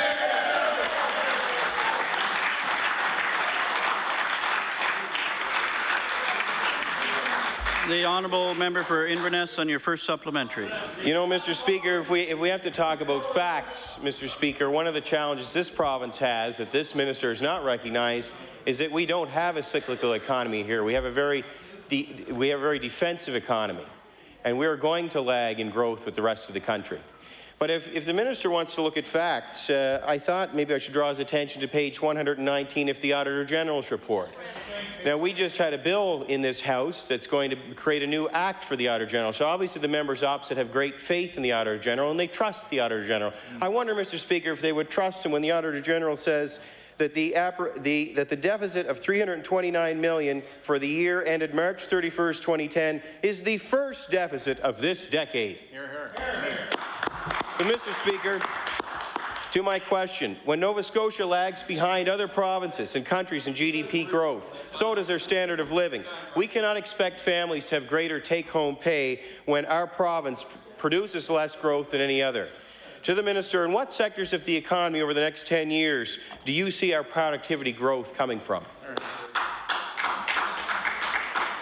The Honourable Minister of Finance. Mr. Speaker, the way that those rascals over there talk, Mr. Speaker, you would have no idea that they've been the government for 10 of the last 11 years, for 25 of the last 32 years, Mr. Speaker.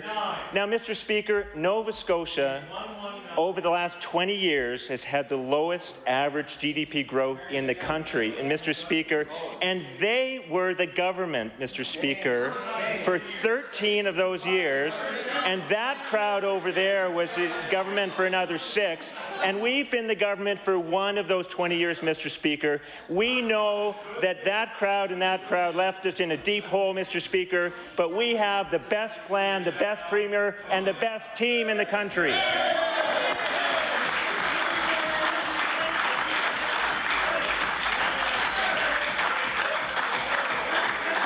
Order. Order. Order, please. The honourable member for Inverness on your final supplementary. Mr. Speaker, this minister's response is very indicative of the vision of this government. There is none. Here. None. I had asked what was in his opinion, over the next 10 years, what is his vision? Where does he see economic growth coming from? And there was no response, Mr. Speaker. All there was patting on the back and complaining. So, Mr. Speaker, having the highest taxes in the country and the lowest prospects for growth, how does this government expect enterprise and capital to see Nova Scotia as a desirable place to do business? The Honourable Minister of Finance. Mr. Speaker, today is a great day in Nova Scotia's history. We have done nothing less than change the economics of energy in all of Atlantic Canada, Mr. Speaker.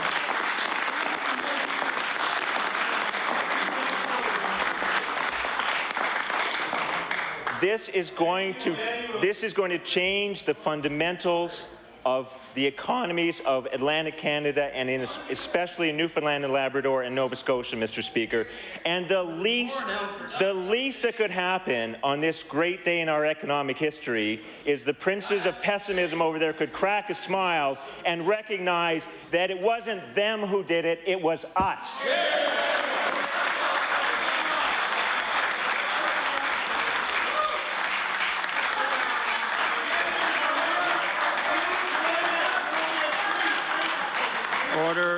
Order.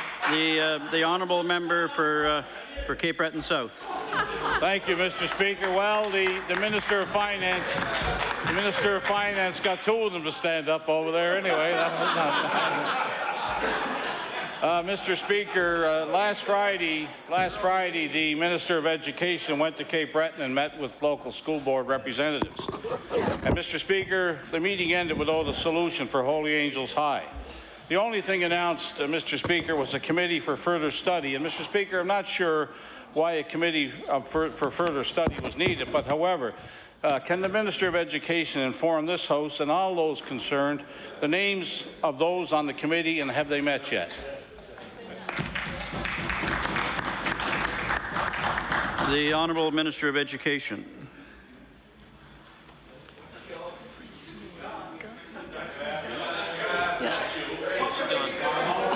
Done. Thank you, Mr. Speaker. The committee was put together because there was obviously much more detail that was required on various options. And, you know, I had challenged about a year ago, a year plus, all the boards to be looking at innovative solutions to some of the challenges that we're all facing at different levels of government and thinking outside the box. And I have full confidence that the team that's been put together will be doing that. From the department's perspective, the Deputy Minister, Rosalind Penfound, will be representing the department, and also Frank Dunn. The Ambrose White, who's the acting superintendent for the school board, will be leading a team of other directors, including directors from the school board staff. I don't have their names, and I'm not sure that he has identified them. So we have full confidence that they will prepare a report for the Cape Breton Victoria Regional School Board that can be used in their next stage of decision making. Thank you. The Honourable Member for Cape Breton South, and your first supplementary. Mr. Speaker, I guess the committee is going to do the work that should be done by the minister and should have been done by now in regards to this problem. Mr. Speaker, on November 9th, when asked by the leader of the official opposition if his government would buy the school, the Premier responded, and I quote, "Well, the answer to that is no. We're not going to buy it," close quote. But the Minister of Education has repeatedly said all options are on the table. Also on November 9th, the minister said she met with students and, quote, "I certainly pledge my commitment and that of the department and the government to working with the school board to pursue every possible option to keep that school going into the future," close quote. Mr. Speaker, my question to the minister, will the minister tell us whether she's in favour of purchasing Holy Angel School? Good question. The Honourable Minister of Education. My message, the department's message, the government's message has been the same all along, that we support keeping the school open, and we want to look at options that allow the board and the province to do that within their means. Thank you. The Honourable Member for Cape Breton South, and your final supplementary. Thank you, Mr. Speaker. Remind the minister that the Premier in this House, in response to a question by the Leader of the Opposition, said no, they weren't going to buy Holy Angels High School, yet the minister will not give a definitive answer as to whether or not he is right or she's going to pursue that. Mr. Speaker, my final supplementary. The committee is nothing but a way of getting the minister away from the controversy surrounding Holy Angels. And as I said in Sydney last Friday, Mr. Speaker, it's convenient to appoint a committee here of some representatives unnamed from her department, and for her to stand in this House and say she doesn't have the names, they're from her department, and Mr. White of the school board. I'd still like to get those names of those people and find out whether or not they've even met yet. Establishing a committee, Mr. Speaker, was a way to minister to get this out of the spotlight until the House rises sometime before Christmas. My final supplementary to the minister. Has the minister told the committee that buying the current Holy Angel School is not an option? The Honourable Minister of Education. Thank you, Mr. Speaker. I don't think it's in the best interest of anyone to narrow options. As I said, there are many. If I may be permitted to finish, that's one reason we set this this committee of staff of the department and the school board up to get the answers. We don't even know, quite frankly, what the congregation is selling. Are they selling the school, the complex? We need to get that information. The committee will be meeting next Tuesday, I believe. The acting superintendent and senior staff are going to be in Halifax, I believe, for other meetings, and so they've made time to get together. And we're also going to pursue, a schedule of meetings to make sure that the information is as thorough and fast-tracked as possible so that the board have all the information they need to make a decision. Thank you. The honourable member for Cape Breton West. Thank you, Mr. Speaker. Mr. Speaker, earlier in this session, dozens of MS sufferers visited Province House to tell their stories. We heard from them, Mr. Speaker, how many of them had paid thousands of dollars to travel to places such as Poland, Mexico, the United States, to have the CCSVI, or what we know as the liberation therapy. We heard how they felt they were forced to take their health care into their own hands. Mr. Speaker, my question through you is to the Minister of Health. Will the Minister of Health pledge today that Nova Scotians who receive the liberation therapy outside our borders will not be discriminated by Nova Scotia's healthcare system once they return?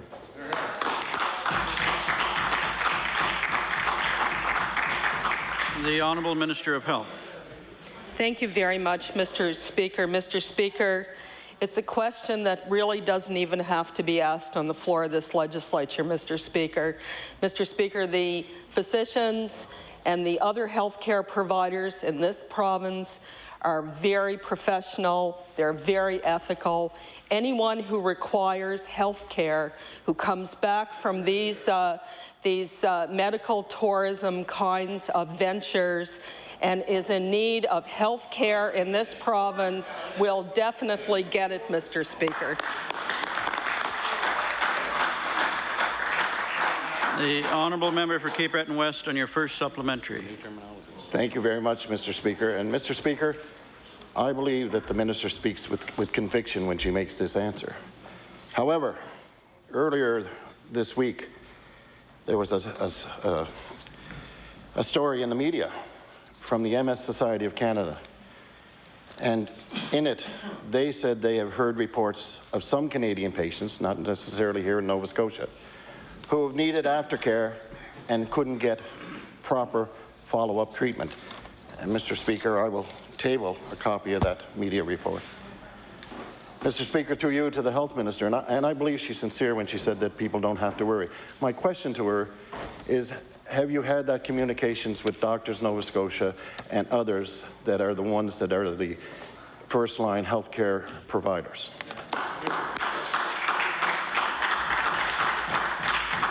The Honourable Minister of Health. Thank you very much, Mr. Speaker. Mr. Speaker, this is a very emotional issue for many of us.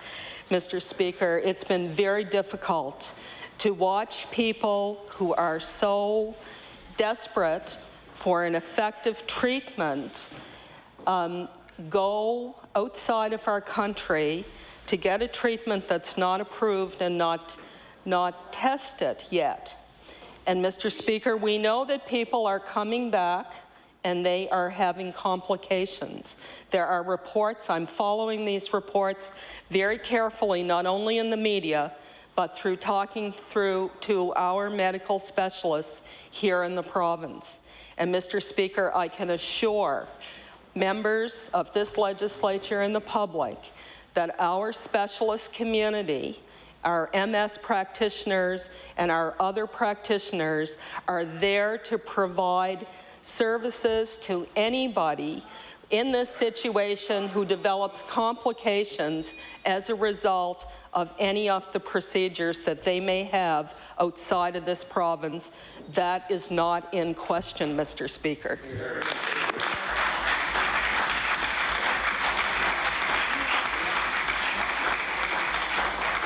The Honourable Member for Cape Breton West on your final supplementary. Thank you, Mr. Speaker. Earlier this week, Mr. Speaker, the Alberta Health Minister said patients who need the treatment following out of province liberation therapy will get the help they need in Alberta. On November the 2nd, when the individuals with MS here attended a bill briefing in the House, there was a group of them met with the minister. One was Yvonne Anderson, who has stated in a letter to Dr. Veranda Bond, who is a leading MS doctor here in Nova Scotia, and I quote, I will only say that Maureen MacDonald told a group of us in a private meeting a few weeks ago that patients will not be denied follow-up care if needed as a result of complications with blood thinners or stents. Mr. Speaker, that was good news for those people. I will table that letter here, and I also ask the pages to deliver a copy of Yvonne's letter to the Minister and the Premier as requested by Ms. Anderson. My final question to the Minister, will the Minister of Health confirm her commitment that was made to these people, these Nova Scotians who have had, or Nova Scotians that are considering traveling for their therapy, that they will get the help they need when they return to Nova Scotia? As the Minister said, this is a very heart-wrenching issue, and with people with MS, time and hope are the two things that will make their lives better. So, Madam Minister.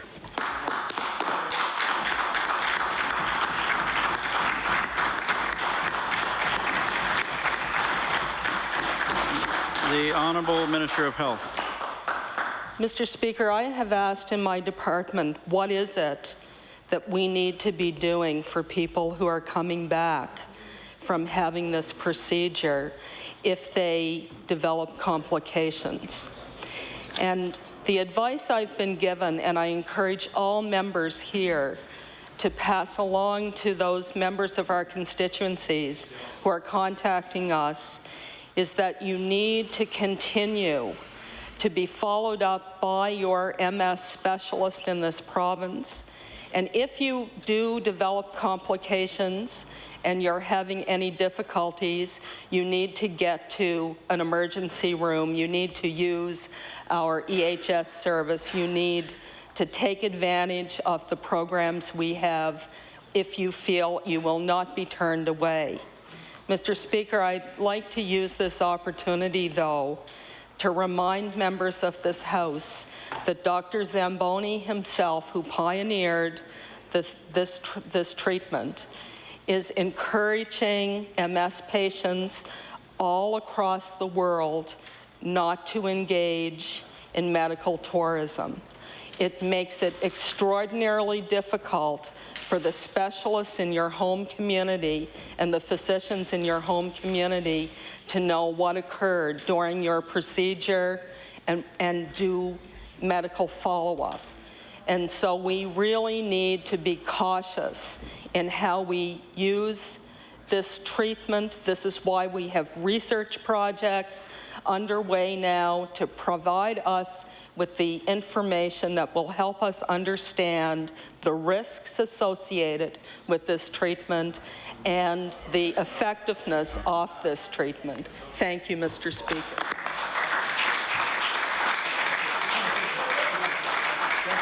The Honourable Member for Clare. Thank you, Mr. Speaker. Mr. Speaker, last week I raised the issue in the House that Service Nova Scotia and Municipal Relations called a public tender on November 3rd for office space in the town of Digby in order to relocate the Weymouth land registration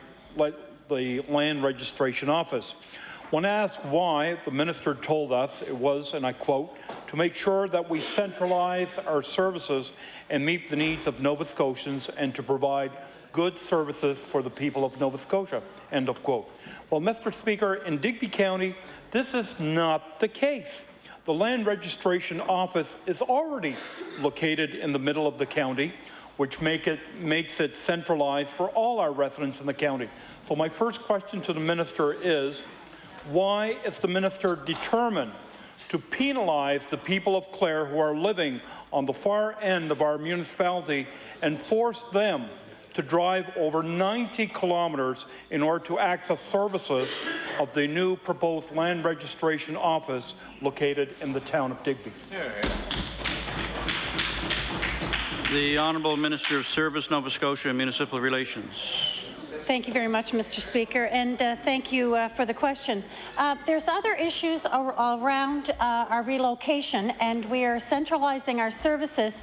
But one of the issues, and wasn't brought up by the honourable member, but one of our locations is not appropriate for the staff. So we need to relocate and access Nova Scotia Centre. They're working in a situation that we are finding extremely problematic. So when we are centralizing services, we're looking at making sure that the people at Access Nova Scotia and their facility are going to be moved, and we're also going to consolidate all those services. It's very important to us as government that our employees have a safe environment to work, and I think the honourable member knows that in one of the locations that we're discussing has definite problems, and we need to address those problems. Thank you. The honourable member for Clare on your first supplementary. Thank you, Mr. Speaker. Mr. Speaker, I still don't know what the problem is. Mr. Speaker, the Land Registration Office in Weymouth was opened in 1999. The current facility is very suitable, and I'm not aware of any safety issues with the present office. Last week in question period, when the minister was asked, she told us, and I quote, "We are looking at a tender because we're also looking at the safety of the people who work within the facility. There are issues in that area that we need to look in order to make sure that our employees are safe," end of quote. So my final question is, can the minister inform the House what are the safety issues that needs to be addressed in relation to the Weymouth registration? Order. The time for oral question period has expired. I'll recognize the Honourable Government House Leader. Thank you, Mr. Speaker. We should do this late question period more often. Mr. Speaker, that concludes the business of the government for today. And so I wish you to now rise that we will meet from the hours of 9 a.m. to 12 noon, at which time we will be calling for business is private local bills for second reading. Bill 91, the Royal Nova Scotia Yacht Squadron Amalgamation Act. And time permits, the Bill 90, 93, 94, 95, and 97, and 98 and 99. Thank you. The motion is to adjourn till tomorrow at the hour of 9 a.m. Is it agreed? Agreed. All those in favour signify by saying aye. Aye. Those against say nay. The motion is carried. We have now reached the hour of interruption, and I'll read the motion as presented earlier. Therefore, it be resolved that the NDP government fund insulin pumps in order to mitigate future cost pressures on our healthcare system. Submitted by the Honourable Member for Dartmouth East. And I'll recognize the Honourable Member for Bedford Birch Cove. Mr. Speaker, I'm pleased to rise in my place on behalf of the Liberal caucus to address this evening's late debate topic on the funding of insulin pumps for people with diabetes. Order, please. There's too much noise in the chamber, and it's hard to hear the Honourable Member. I'll recognize the Honourable Member for Bedford Birch Cove. Mr. Speaker, I think maybe I'll just start all over again there because it was very, very difficult to hear. I'm pleased to rise in my place on behalf of the Liberal caucus to address this evening's late debate topic on the funding of insulin pumps for people with diabetes. While I know the government speaks to the issue, they will argue that I know that when the government speaks to this issue, they will argue that this is a cost, Mr. Speaker. But we need to be clear from the outset. This, in fact, is an investment. It's an investment which will ensure we can somehow begin to address the spiraling out-of-control health care costs in the future. While other provinces have moved on this issue and provided funding for insulin pumps, Nova Scotia once again lags behind. Statistics here in Nova Scotia, Mr. Speaker, speak to the need, and they speak very loudly. Over 72,000 Nova Scotians have been diagnosed with diabetes. The prevalence rate of this disease has increased in excess of 20% in the last 5 years. That increase, Mr. Speaker, was in Nova Scotia. Type 1 diabetes rates are rising 3 to 5% every year across our country. And sadly, Mr. Speaker, the greatest rise is occurring in children ages 5 to 9. And I think some of the members may remember last spring when I reintroduced the bill on children with life-threatening illnesses and supports for them, where we had young Aaliyah McDonald from Middle Sackville who was here. And Aaliyah is a perfect example. She's only, I believe, 6 years old now, and she wears an insulin pump. For young children like Aaliyah, a diagnosis of type 1 diabetes requires constant monitoring and interruptions to lifestyle. It often results in disruptions in their learning when they're in school. It impacts their ability to participate in physical activities, something that is very important when dealing with their illness.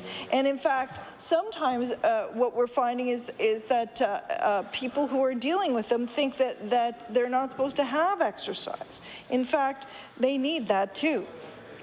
Living with type 1 diabetes requires approximately 1,460 needles a year and 2,190 pokes to the finger a year to test for sugars. This, Mr. Speaker, is the personal burden of type 1 diabetes.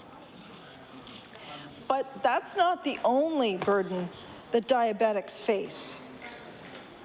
This year alone,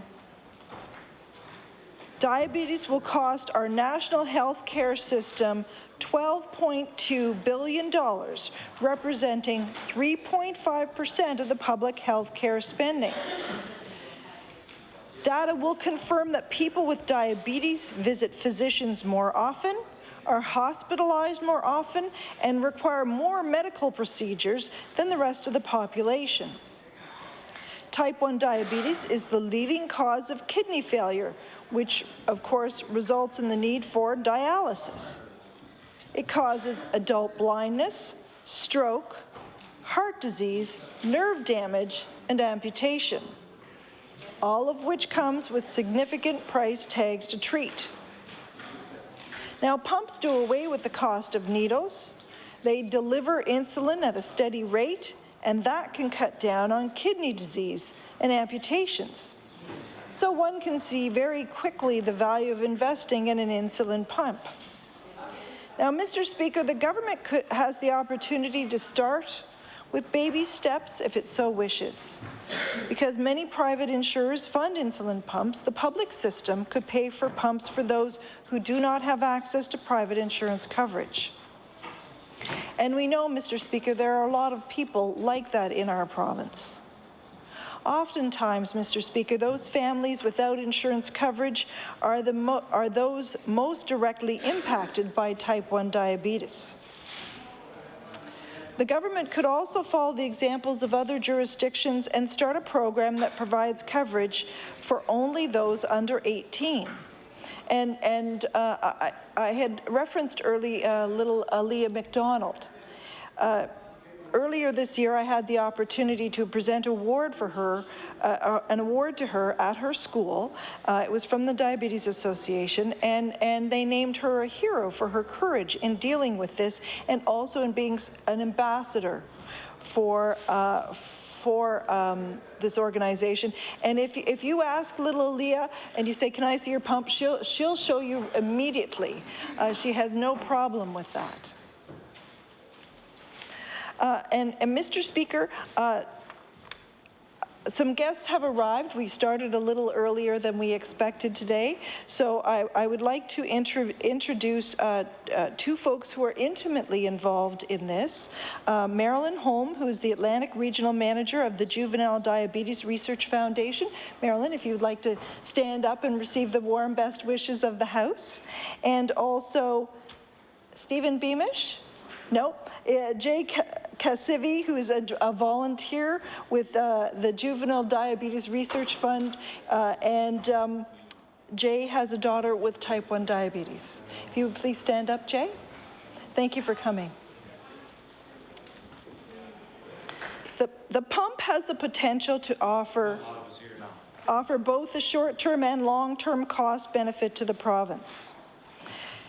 They don't just improve the lifestyle of diabetes. I was speaking about this issue earlier today with my colleague from Halifax Clayton Park, and she mentioned that she had been at a dinner where the musician George Canyon mentioned that he uses an insulin pump. He discovered he had diabetes at the age of 14, and he said that pump changed his life. Insulin pumps help patients in the province avoid much more costly health care in the future. Government has a choice. They can pay now or pay much more later. It only makes sense to invest in equipment that will not only save the system money, but potentially avoid hospitalizations with diabetic-related complications later on. Now, my colleague, the member for Halifax Clayton Park, introduced a bill to fund insulin pumps a year ago. She reintroduced it last spring. The bill is there, it is ready, and it is waiting. The government doesn't have to do a whole lot of research because we've already done it for them. And if they so choose, that bill is available for them to move on. This is an investment like the one which will strengthen Nova Scotia's overburdened healthcare system and save the taxpayer in the long run. And Mr. Speaker, I urge the government to look at this bill that my colleague has introduced, to look at the savings, to think about what our future is going to be here in Nova Scotia. We keep talking about this silver tsunami. We keep talking about the healthcare costs in the future. And I firmly believe, Mr. Speaker, that this is an appropriate place for an investment, particularly among those under the age of 18, because the sooner they get their type 1 diabetes under control, the better off these children will be. And those pumps really do make a difference for those children. So for the children like Aaliyah, and for the children like, I had parents just contact me the other day, and they're completely overwhelmed by this new diagnosis for their little girl, and they don't know where to turn. We can help those parents, we can help those children, we can help the future taxpayers of this province, the current and future taxpayers of this province, by in fact funding insulin pumps and quite frankly, doing the right thing. Thank you, Mr. Speaker. I recognize the member for Argyle. Thank you very much, Mr. Speaker. It's my pleasure to stand this evening and speak to this resolution, the issue of funding of insulin pumps in order to mitigate future cost pressures on our healthcare system. And Mr. Speaker, first of all, I do also want to welcome the folks from the Junior Diabetes Research Foundation for being here. I want to thank them for a phenomenal job